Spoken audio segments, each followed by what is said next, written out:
교사대학 마지막 강의 우리 아이 청소년 이해하기 편입니다. 그동안 교사대학의 성실함으로 또 열심히 참여해 주셔서 참 감사합니다. 선생님 한 분 한 분을 축복합니다. 자, 청소년기는 뭘까요? 청소년기를 표현하는 대표적 단어 생각나시죠? 질풍노도, 또 사춘기라는 말입니다.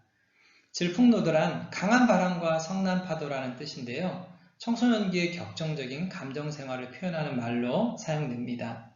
사춘기는 봄을 생각하는 시기, 이 봄춘이라는 한자에는 원래 성적 의미를 품고 있습니다.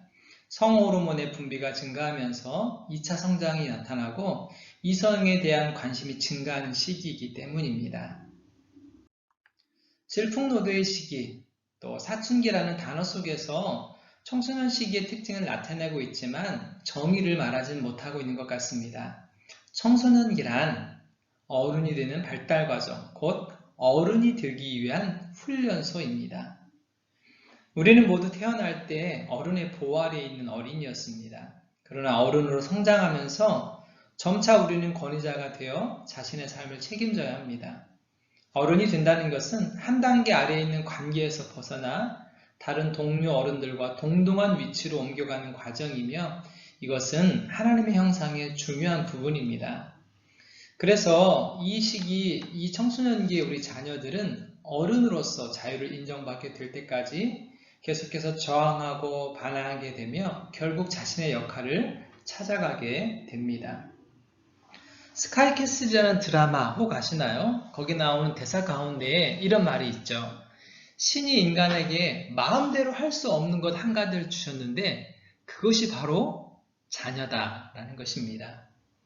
부모로부터 독립하고 벗어나려고 하는 것은 하나님의 창조 섭리입니다. 부모로부터 독립하고 벗어나려고 자녀들이 반항하지 않는다면 어쩜 우리 부모들은 자꾸 자녀들을 소유하려고 하고 조종하려고 하며 자신의 리모컨같이 사용하려고 할지 모릅니다. 이 청소년기의 과정이 자녀들을 하나님께 내어드리게 하는 자연스러운 창조의 섭리입니다. 그러면 다음으로 청소년기 우리 자녀들의 특징을 알아보도록 하겠습니다. 우리는 아이들을 아는 만큼 이해하게 되고 이해하는 만큼 사랑하게 됩니다. 우리 자녀들의 청소년기의 변화를 아는 것이 그래서 참 중요합니다. 먼저는 어른이 되어가는 신체의 변화, 생물학적 성장이 일어나게 되죠. 먼저 세로토닌이 감소합니다. 행복할 때 분비되는 신경 전달 물질인 세로토닌이 청소년기, 사춘기에 더 많이 분비되면 좋을 텐데 아동기나 성인기에 비해서 자그마치 40%나 적게 분비된다고 합니다. 이 때문에 우울, 짜증 등 심한 감정 기복이 생기게 되고 이런 우울함이나 짜증에 빠졌을 때 세로토닌이 많이 분비되면 극복이 될 텐데 오히려 적게 분비되므로 우울이나 짜증에서 벗어나기가 더 힘들게 되죠. 두 번째로는 성호르몬의 분비입니다.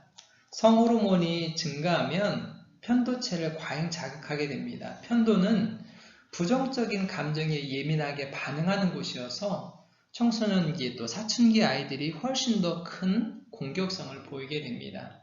그리고 남성과 여성으로서의 신체적 큰 변화를 경험하게 되죠. 세 번째는 도파민 분비의 증가입니다. 도파민은 즐거움이나 중독 같은 쾌감을 느끼게 하는 호르몬입니다. 즐거운 일이나 새로운 자극을 찾게 하는 호르몬이기 때문에 청소년기 아이들이 게임이나 새로운 모험, 새로운 것에 빠지게 되죠. 네 번째는 수면 패턴의 변화입니다. 수면에 필요한 신경 전달 물질인 멜라토닌이 성인에 비해서 한두 시간 늦게 분비됩니다. 그래서 생리적으로 일찍 잠들기 어렵고 일찍 일어나기 어렵습니다. 이들에게 시계를 주지 않고 자고 싶을 때 잠들고 충분히 자고 일어나는 시간을 연구한 결과 어떤 줄 아세요? 평균적으로 새벽 2시에서 3시에 잠들고 낮 12시에 일어났다고 합니다. 그러고 나니까 우리 자녀들이 이해가 되더라고요. 학업량이 많은 10대로서는 힘든 시간일 수밖에 없습니다. 초등학교 교실에서는 조는 학생이 없지만 중고등학교 교실에서 수업 시간에 조는 학생들이 많은 이유 아시겠죠? 두 번째 큰 변화는 바로 공사 중인 청소년 교회 뇌 구조입니다. 이 시기에 뇌에 큰 변화가 일어나게 되는데요. 청소년 교회 뇌는 뇌의 3층 구조라고 이야기합니다. 1층은 파충류의 뇌, 생존의 뇌입니다. 태어날 때부터 완성되어지는데요. 이 심장이 뛰거나 호흡을 하거나 체온을 조절하는 등 생명을 유지하는 역할을 하는 것이 바로 이 파충류의 뇌, 생존의 뇌입니다. 그래서 엄마 뱃속에 있을 때 거의 완성이 되어서 태어나게 되죠. 2층은 동물의 뇌, 번연계라고도 합니다. 청소년기가 끝날 즈음 완성됩니다. 번연계는 감정을 총괄하는 편도와 받아들인 감정을 기억하는 장치인 해마로 구성되어 있습니다. 뇌관 단계에서는 추워지면 춥구나, 죽을 수도 있겠구나 라고 생각한다면 이 번연기에서는 춥네, 옷을 입어야겠네, 따뜻한 것을 먹어야겠네 라고 욕구를 표현하는 단계입니다. 청소년기, 사춘기가 끝날 때쯤 이 번연계가 완성이 됩니다. 따라서 청소년기 또 사춘기의 아이들은 변연계 단계가 강하게 작용되어서 욕구에 대해서 표현하는 것이 가장 강한 시기입니다. 3층은 영장류의 뇌, 또 대뇌피질이라고도 얘기를 하는데요. 20대 후반에 보통 완성이 됩니다. 이 대뇌피질은 고차원적인 사고를 하는 영역으로 사람의 뇌의 80%를 차지하지만 청소년기, 사춘기 아이들은 아직 발달되지 못한 곳이죠.